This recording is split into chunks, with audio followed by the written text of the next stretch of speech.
Hello everyone, welcome to my channel. कैसे हैं आप सब? आशा है सब स्वस्थ होंगे, प्रसन्न होंगे। आप सब ने ये कहावत तो सुनी होगी ना कि भगवान जब देता है तो छप्पर फाड़ कर देता है। लेकिन हम हमेशा यही क्यों कहते हैं कि भगवान जब देता है तो छप्पर फाड़ कर देता है?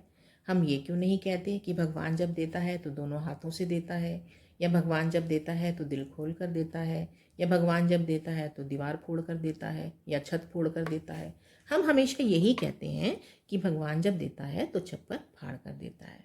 तो इस कहावत के पीछे एक कहानी है और उस कहानी के द्वारा ही ये कहावत प्रचलन में आई। तो चलिए आपको कहानी सुनाती हूँ। बहुत पुराने समय की बात है। किसी राज्य में एक राजा राज करते थे। वो राजा बहुत ही दयावान, गुणवान और प्रतिभावान थे। वो अपनी प्रजा से बहुत ज़्यादा स्नेह करते थे, बहुत ज़्यादा उनका ध्यान रखते थे। उनके दुख दर्द को वो समय समय पर पूछा करते थे और उनके कष्टों को दूर करने का प्रयत्न किया करते थे। लेकिन राजा के अंदर एक बात जो थी अजीब सी, कि वो उन्हें शिकार खेलने का बहुत शौक था और वो कई कई दिनों तक जंगल में जाकर शिकार खेला करते थे। वो जब मर्जी अपने सैनिकों को लेकर जंगल में पहुंच जाते थे और सैनिकों को के पास उनके ज़रूरत का हर सामान होता था, खाना पीना, तंबू, बिस्तर आदि, ताकि वो वहाँ पर डेरा डाल सकें रात में। तो एक दिन राजा शिकार का पीछा करते करते जंगल में बहुत ज़्यादा दूर निकल गए और अपने सैनिकों से बिछुड़ गए।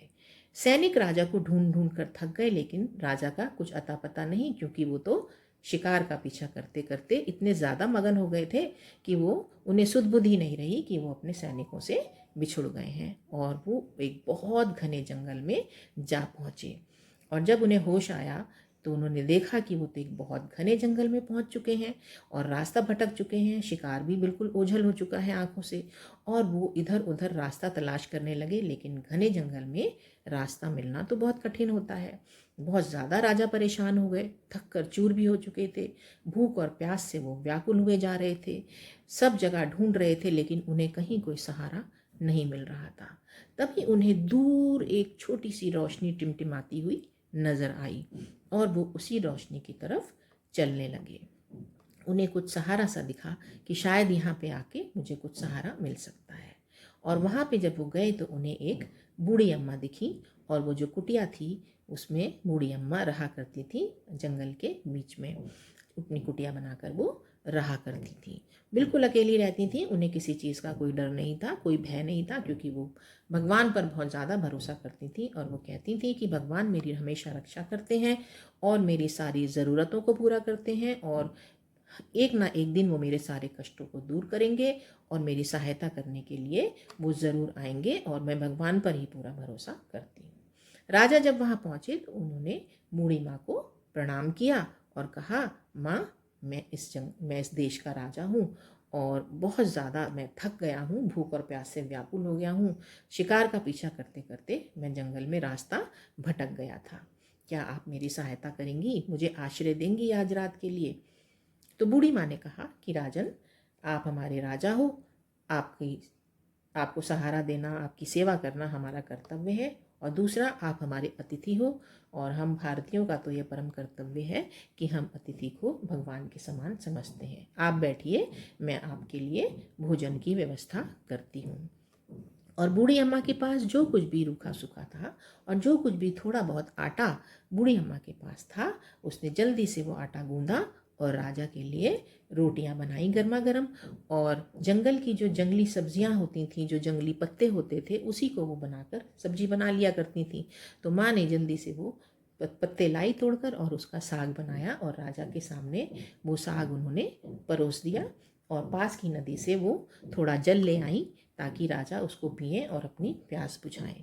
माँ ने वो खाना राजा के सामने बड़े ही प्यार से परोसा और राजा को ऐसा लग रहा था कि जैसे उनकी अपनी माँ उनके लिए खाना परोस रही हैं। ऐसा स्वादिष्ट खाना उस राजा ने कभी जिंदगी में नहीं खाया था। उनके महल में उन्हें हर प्रकार की सुविधा थी, हर सुख सुविधा उनके पास थी, लेकिन आज माँ के हाथ की जो रूखी सूखी रोटी और ये जंगली पत्तों का साग खाकर उनकी आत्मा बिल्कुल तृप्त हो गई। उन्हें उस भोजन में बिल्कुल ऐसा स्वाद आ रहा था जैसे कि वो किसी अमृत को चख रहे हों। उन्होंने माँ को हर निवाले के साथ धन्यवाद दिया और कहा कि माँ, ऐसा अद्भुत और इतना स्वादिष्ट खाना मैंने कभी नहीं खाया। महल में मैं 56 भोग खाता हूँ, वहाँ मुझे किसी चीज़ की कोई कमी नहीं है। हर तरीके के खाने को मुझे मिलता है, पीने को मुझे एक से एक बढ़िया चीज़ मेरे नौकर चाकर देते हैं, लेकिन कभी भी इतना आनंद मुझे महल के खाने में कभी नहीं आया खाने में, जितना कि आज मुझे आपके खाने में स्वाद आ रहा है। आपने मेरे लिए जो किया है मैं उसको कभी भी नहीं भूल सकता।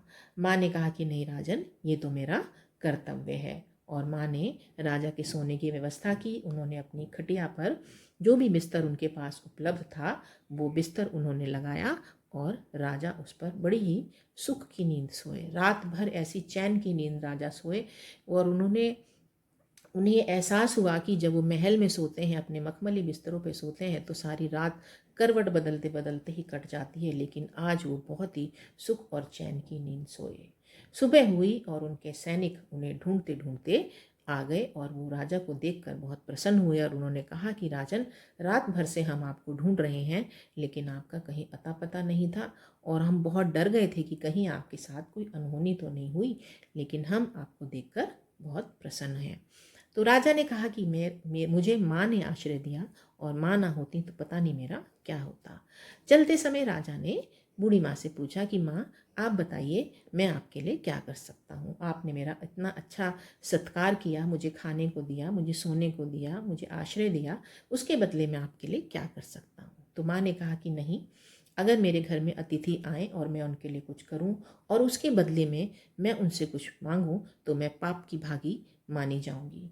हमारा ये कर्तव्य नहीं है कि हम हमारे घर कोई अतिथि आए और हम उसको खाना खिलाएं, भोजन दें और उसके बदले में उससे कुछ लालसा रखें। और बूढ़ी माँ ने राजा से कुछ भी लेने से इनकार कर दिया। राजा ने बहुत मनाया लेकिन माँ नहीं मानी। राजा को समझ में आ गया कि माँ उनसे कुछ भी नहीं लेंगी, लेकिन राजा सच्चे दिल से माँ की मदद करना चाहते थे और उन्होंने महल में जाकर अपने सेनापति को आज्ञा दी कि इसी समय आप जंगल में वापस जाओ, एक सोने के सिक्कों से भरा हुआ बड़ा सा थैला लेकर जाओ और पीछे की तरफ से जाना और माँ की झोपड़ी के छप्पर में एक छेद करना और उस छेद में से इन पैसों को बरसा देना, ताकि माँ को ये बिल्कुल भी ना लगे कि मैं उनकी सहायता कर रहा हूँ। उनको ये लगे कि भगवान इस पैसे को उनके छप्पर में से बरसा रहे हैं। सैनिकों ने बिल्कुल वैसा ही किया। वो गए, जंगल में गए, उन्होंने छप्पर में पीछे की तरफ गए, ऊपर चढ़ के उन्होंने छप्पर में छेद किया और उस छेद में से धीरे धीरे करके वो सोने के सिक्कों को बरसाने लगे। और जब माँ ने ये देखा कि उनके छप्पर में से सोने के सिक्कों की बरसात हो रही है तो माँ खुशी से झूम उठी और वो कहने लगी कि मुझे पूरा विश्वास था कि भगवान एक दिन मेरी सहायता करने के लिए ज़रूर आएंगे। वो मेरे सारे दुखों को, मेरे सारे कष्टों को दूर करेंगे। मुझे केवल अपने भगवान पर ही विश्वास है और हमेशा अपने भगवान पर ही विश्वास रहेगा और उन्होंने मेरे विश्वास को कभी टूटने नहीं दिया। और देखो आज मेरे घर में कैसे धन की वर्षा हो रही है। माँ कभी अपने छप्पर को देखती और कभी उन सिक्कों को देखती और माँ खुशी से झूम उठी और ज़ोर ज़ोर से चिल्लाने लगी कि भगवान जब देता है तो छप्पर फाड़ कर देता है। और माँ के इसी कथन के साथ ये कहावत प्रचलित हो गई कि भगवान जब देता है तो छप्पर फाड़ कर देता है। तो आज भी जब किसी व्यक्ति को उसकी उम्मीद के से ज़्यादा कुछ मिल जाता है तो वह हमेशा उसके मुंह से यही निकलता है कि भगवान जब देता है तो छप्पर फाड़ कर देता है। लेकिन इस कहावत के पीछे ये कहानी थी और इस कहानी के द्वारा ही ये कहावत प्रचलित हुई। तो इस कहानी से हमें ये भी शिक्षा मिलती है मेरे प्रियो कि जब हम परमेश्वर से कुछ मांगते हैं, मांगते तो हैं लेकिन विश्वास के साथ नहीं मांगते। हमारे मन में एक शक रहता है कि पता नहीं हमने मांगा तो है, भगवान हमारी इच्छा को पूरा करेंगे कि नहीं करेंगे, हमारी प्रार्थना को सुनेंगे कि नहीं सुनेंगे। और ये इसी अविश्वास के कारण ही हमारी जो प्रार्थनाएं हैं वो भगवान नहीं सुनते हैं और हमारी प्रार्थनाएं का जवाब हमें नहीं मिलता है। लेकिन माँ को पूरा विश्वास था कि मेरी मदद एक दिन भगवान ज़रूर करेंगे। भगवान स्वयं तो आते नहीं है धरती पर, वो किसी ना किसी को ज़रिया बनाकर अपने भक्तों की मदद करने के लिए भेजते हैं, जैसे कि राजा को उस बूढ़ी माँ की सहायता करने के लिए भेजा। तो हमेशा परमेश्वर पर विश्वास रखिए। जो भी मांगते हैं उसको विश्वास के साथ मांगिए, प्रार्थना करिए, विश्वास के साथ करिए कि आपको विश्वास होना चाहिए कि आपकी प्रार्थना भगवान सुन रहे हैं और आपकी प्रार्थना का उत्तर वो ज़रूर देंगे। अपने विश्वास पर विश्वास रखिए, अपने विश्वास को कभी भी कमज़ोर मत पड़ने दीजिए। आशा है आपको ये कहानी अच्छी लगी होगी। अच्छी लगी तो एक लाइक तो बनता है, और जो नए हैं उनसे मेरी रिक्वेस्ट है कि मेरे चैनल को सब्सक्राइब करें और वीडियो को लाइक करें और कमेंट करके ज़रूर बताएं कि कहानी कैसी लगी, और बेल आइकन को दबाना बिल्कुल भी ना भूलें ताकि मेरी अगली वीडियो का नोटिफिकेशन आप तक सबसे पहले पहुंचे। Thank you.